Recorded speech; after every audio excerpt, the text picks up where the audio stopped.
In an era defined by rapid technological advancements, Nigeria stands at a crucial juncture in its digital evolution.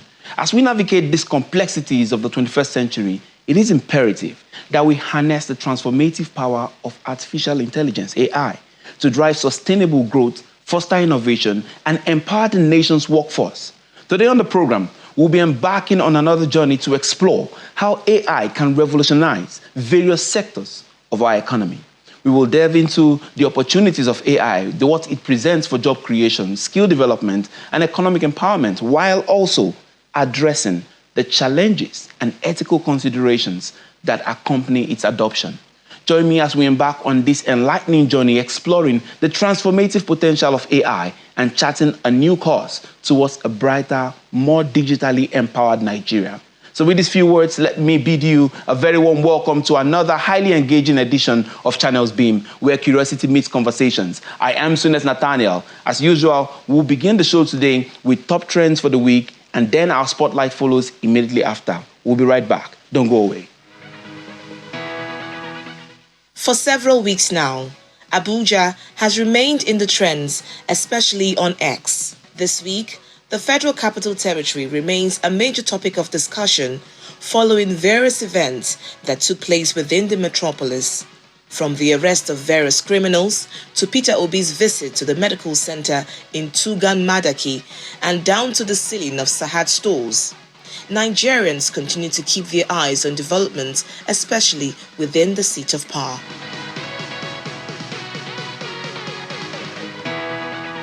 Still in Abuja, the hashtag #RevolutionNow trended within the passing week after the federal government discontinued the trial of the presidential candidate of the African Action Congress, Omoyele Sowore, and his co-defendant, Olawale Bakare, also known as Mandate. Many Nigerians took to social media celebrating the right activist freedom. As for the trending of BRICS, we have human rights lawyer Femi Falana to thank for this. The term started to generate buzz after the senior advocate suggested on Channels Television that Nigeria should join the economic bloc BRICS and sell its crude to foreigners in naira and not in dollars.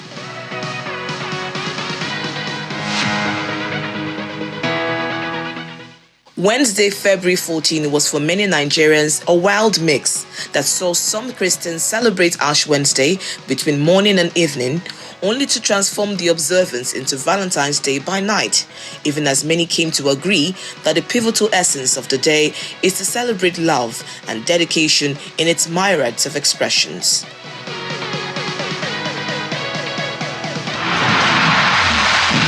This challenge is going to help us to train 1 million Nigerians. So NITDA is contributing in terms of creating the vehicle, providing the content for the challenge, and also incentivizing participants. Because after the training, you need to be trained, get certification. After certificate, then you can participate in the challenge.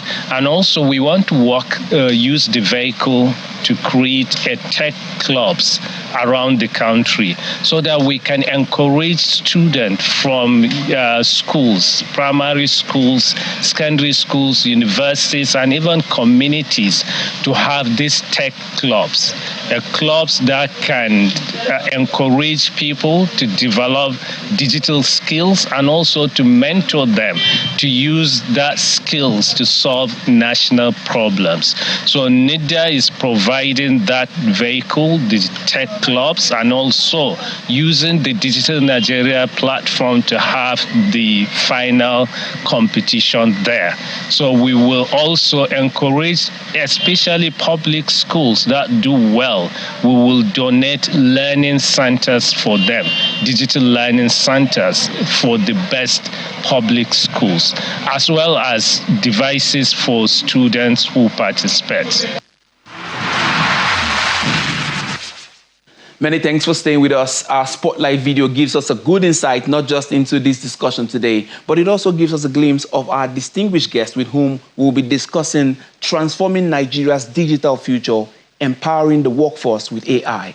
Joining me here in the studio to do justice to this discourse is Mr. Kashifu Inua, an erudite technocrat, a Cisco-certified internet-work expert who currently serves as the Director General and CEO of the National Information Technology Development Agency, NITDA.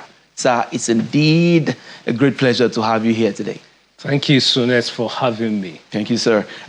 We don't have so much time, and I have too many questions I want to ask you already. But first, I think I want to begin by asking, at this digital time, where are we? Where is Nigeria? I mean, in that looking to that digital economy that we want to build, where are we on that journey?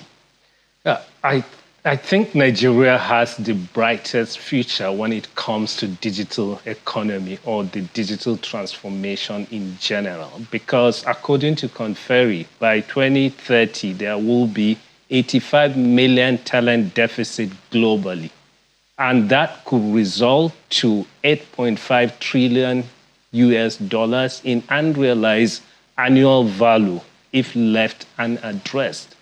And this talent deficit is because of aging in most of the developed countries. In Nigeria, we have a young population. So harnessing that, we are crafting our strategic roadmap and action plan 2024 to 2027, which we will present it to the public for review and feedback by the end of this month. Underpinning the strategy is the defined priorities by President Bola Ahmed Tinubu, which has 8 priorities for the administration. Firstly is to reform economy for sustained inclusive growth. We believe that to achieve that, the easiest way for Nigeria to do that is through digitization. Because of even there is a PwC report that talked about that. Nigerian brand export is the optimal path to developing Nigerian economy.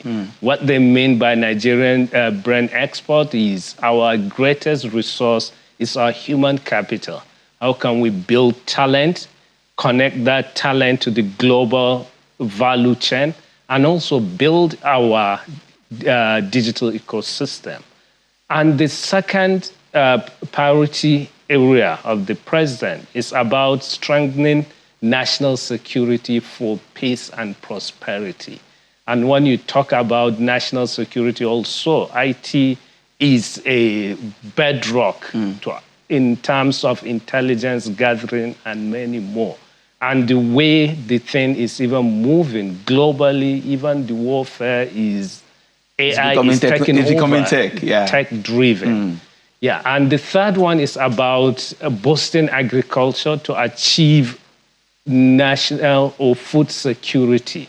We can use IT to improve our agri-produce because with the technology smart agriculture, you can use AI, robotics, to have vertical farming, to do more with it. So we are also looking at that. How can we achieve that using our strategy to assist the president to realize all these goals? Then the fourth one, it is about unlocking energy and natural resources for sustainable development. Also, when you talk about unlocking energy or natural resources, today you can use AI to get more information of the natural resources you have, analyze it, and maybe even have more insights on how to get it out. Then the fifth one is about infrastructure, enhanced infrastructure and transportation as enablers of growth. As we talk about conventional infrastructure, roads and railways, we need to also invest in digital public infrastructure. Because if you look at the history, we built all these conventional infrastructures as a result of industrial revolution. You have, we have goods that we need to move from one place to another.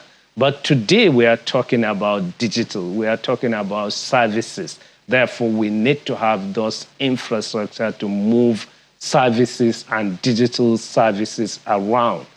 And then also the president wants us to accelerate economic diversification through industrialization, digitization, creative arts, manufacturing, and innovation. And if you look at this also, IT is the bedrock for everything. Even in industrialization, today we are talking about smart manufacturing, additive manufacturing, and so on. And the last one, the president wants us to improve governance for effective service delivery. And to achieve this also, IT is critical. We need to automate our government processes. So to achieve this, at our agency, we are crafting our strategic roadmap, which also has 8 strategic pillars. The first pillar is to foster digital literacy and cultivate talents.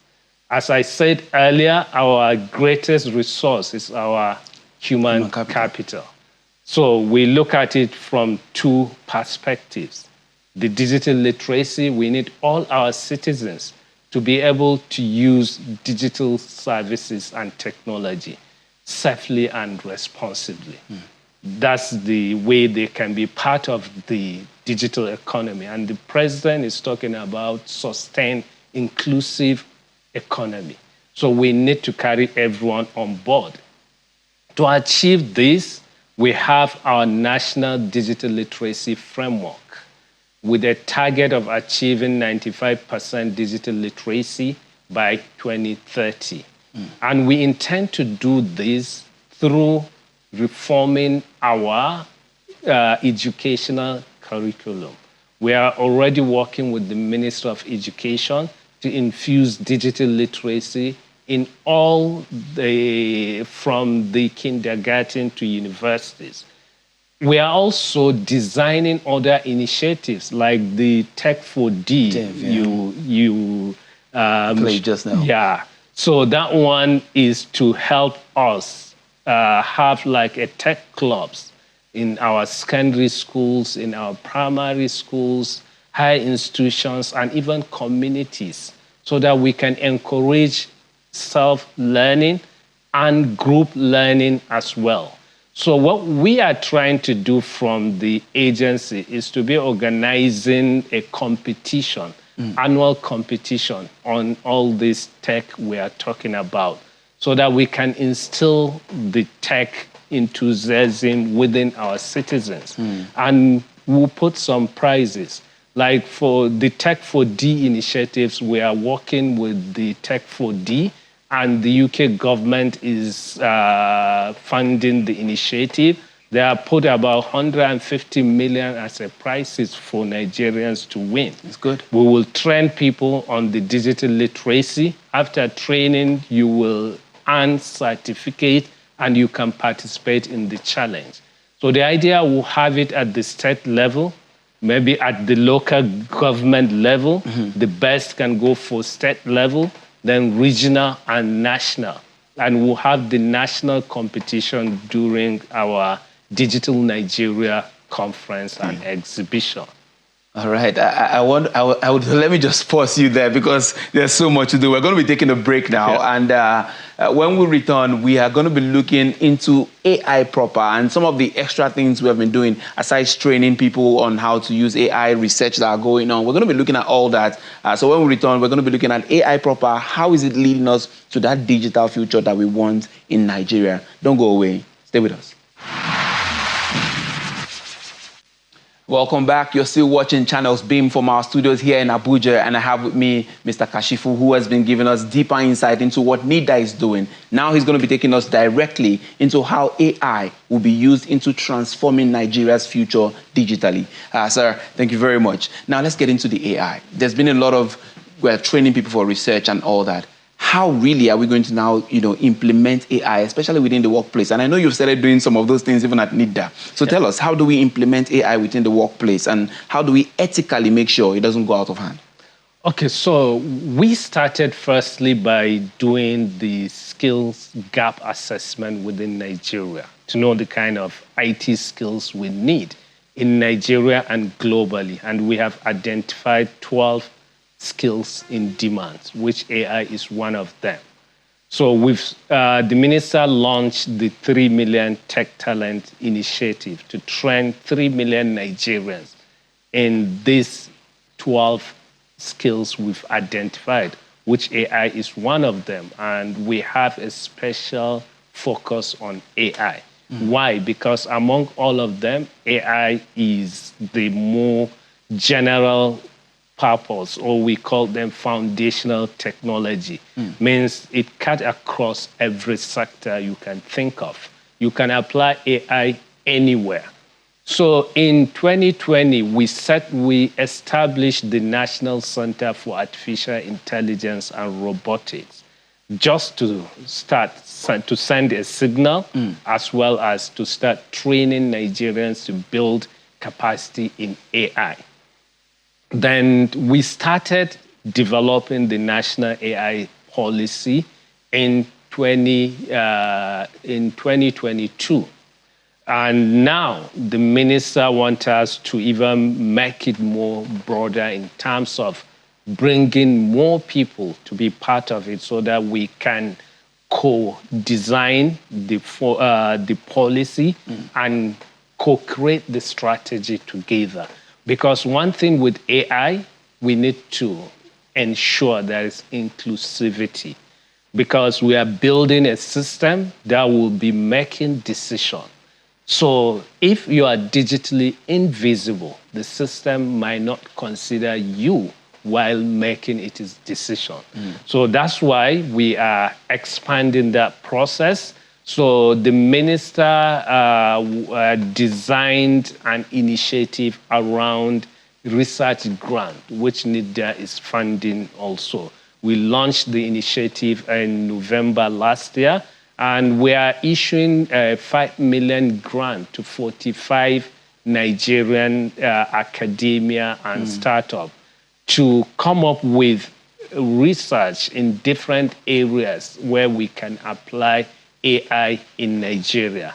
But we've already know the major use cases around education, health, agriculture, security, media, and so on. So, but as we are building, we want to carry everyone along. That's why we are doing the research. So we want to use the outcome of that research to build some prototype. For example, in the area of agriculture, we are already partnering with Abuja Technology Village. We have farmland there where we are going to do proof of concept with all these ideas the researchers are coming up with, as well as our startup. Because the idea is, as more people we have, the more the merrier for us. Because AI is about everything. As we talk about AI, it is no more like having a software engineer to sit in a room to build a system.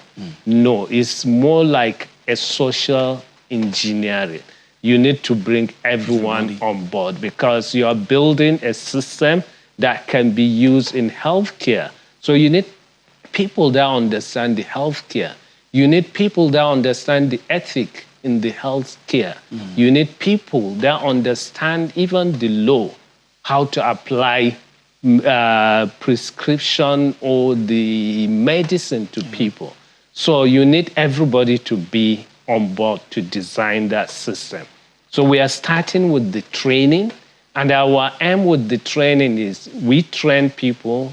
They can be working in Nigeria for the Nigerian market, and some can even be contributing to the global ecosystem, because there is a huge market in terms of AI jobs. For example, if you look at only AI data annotation, you can, according to the US Bureau of Labor Statistics, by 2026, there will be around 11.5 million jobs in US alone. And these jobs, you don't need to be there.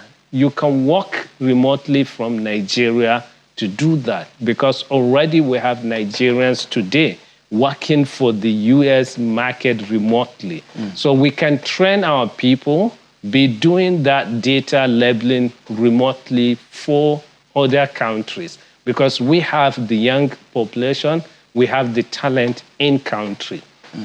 So as we do that also, we encourage them to build use cases in different sectors like agriculture, like health, like education, so that we can as well try and ensure that Nigeria is not just participating, but an active shaper when it comes to building that has been one of your biggest moves. You want Nigeria to be very active when it comes to shaping this the AI use.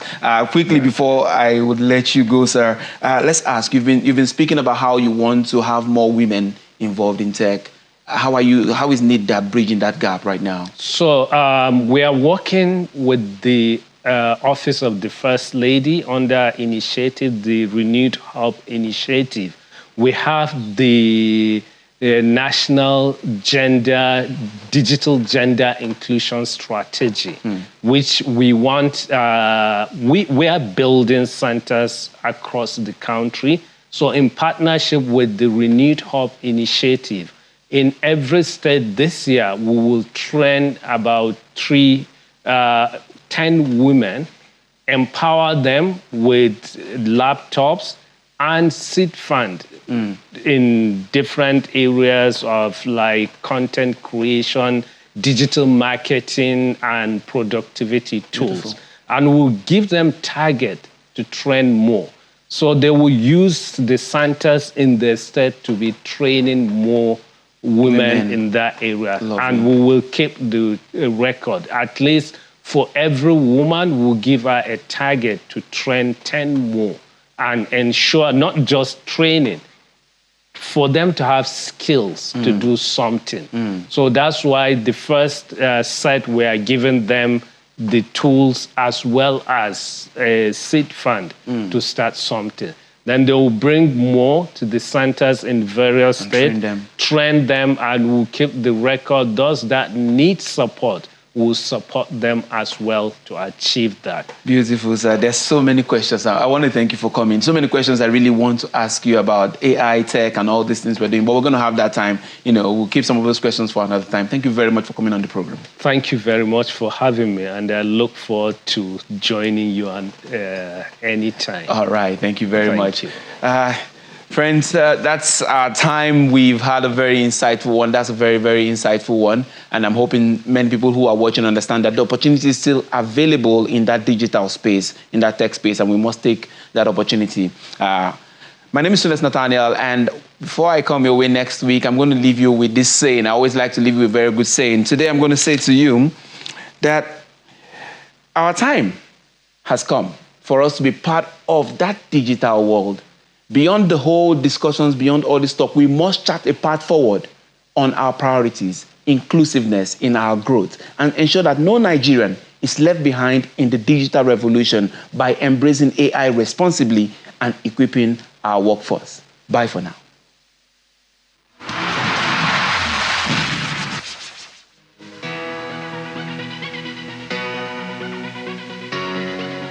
Well, my position was anchored on official figures released by the government on a monthly basis.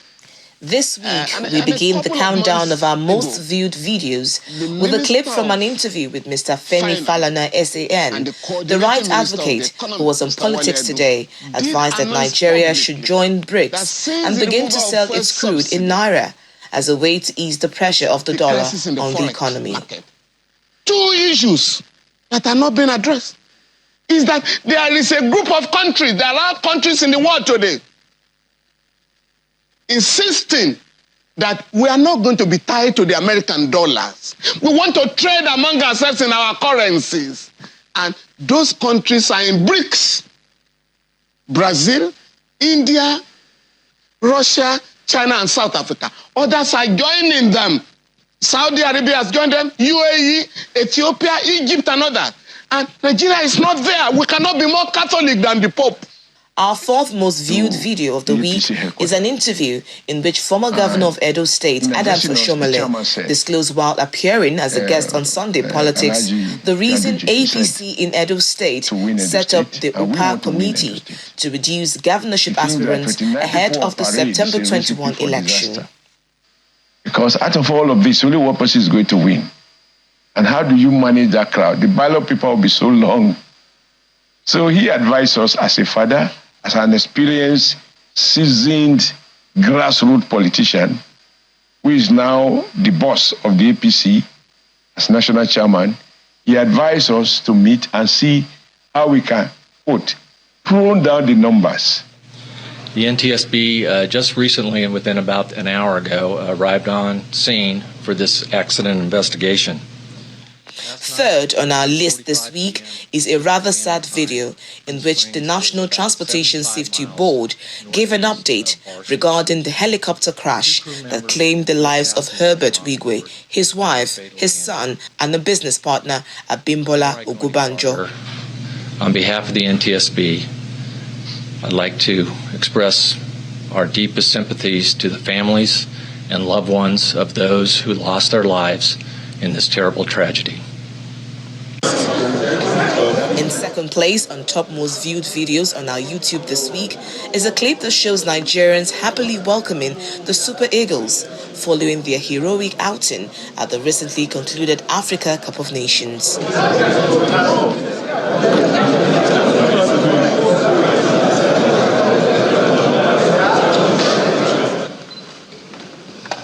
This week, at the topmost spot on our list is a video that stays with the heroics of the Super Eagles at AFCON 2023. Following their outing, President Bola Tinubu honored the players with national merit and other gifts. A clip of that ceremony happens now to be our most viewed for the week.